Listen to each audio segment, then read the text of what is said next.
சிம்பிளா, ஹெல்தியா 10 நிமிஷத்துல கொங்குநாடு கிராமத்து ஸ்டைல்ல நம்ம திணை உப்புமா பண்ண போறோம். திணையில விட்டமின் ஏ, சி, ஃபைபர்னு ஏகப்பட்ட சத்துக்கள் இருக்கு. இது உதிரி உதிரி எப்படி பண்ணுறதுன்னு பார்க்கலாம். வெயிட் லாஸ்க்கு பெர்ஃபெக்ட்டா இருக்கும். போன் ஸ்ட்ரென்த்துக்கும் நல்லது கூட.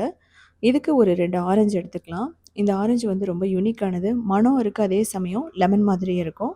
பழுத்தா வந்து பார்த்தீங்கன்னா, நல்ல டேஸ்ட்டா இருக்கும். ஸோ இதனோட விதைகள் இல்லாம நம்ம ரிமூவ் பண்ணி எடுத்துக்கணும். விதைகள் இருந்தா ரொம்ப கசப்பா இருக்கும் அந்த உப்புமா. நம்ம லெமன் உப்புமா மாதிரி தான். திணை வந்து ஒரு 10 நிமிஷம் ஊற வச்சுக்கலாம். 2 தடவ வாஷ் பண்ணிட்டு ஊற வச்சுக்கோங்க.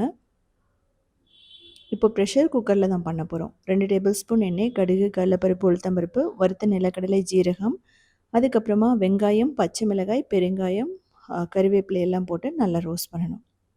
இதுக்கு வந்து பார்த்திங்கன்னா, நீங்கள் சின்ன வெங்காயம் கூட போட்டுக்கலாம். இஞ்சி வந்து 1 டேபிள் ஸ்பூன் போட்டுக்கலாம்.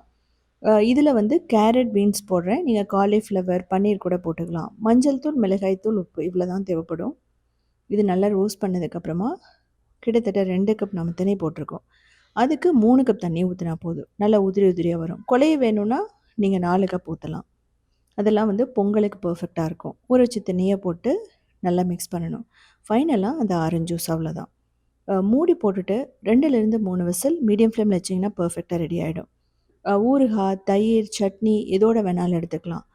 ரொம்ப ஹெல்த்தியாக வேணும்னா கூட வந்து ஏதாவது வெண்டைக்காய் மாதிரி, உருளைக்கிழங்கு மாதிரி கூட நீங்கள் எடுத்துக்கலாம். லஞ்சுக்கு கூட நீங்கள் கொண்டு போகலாம், நல்லாயிருக்கும்.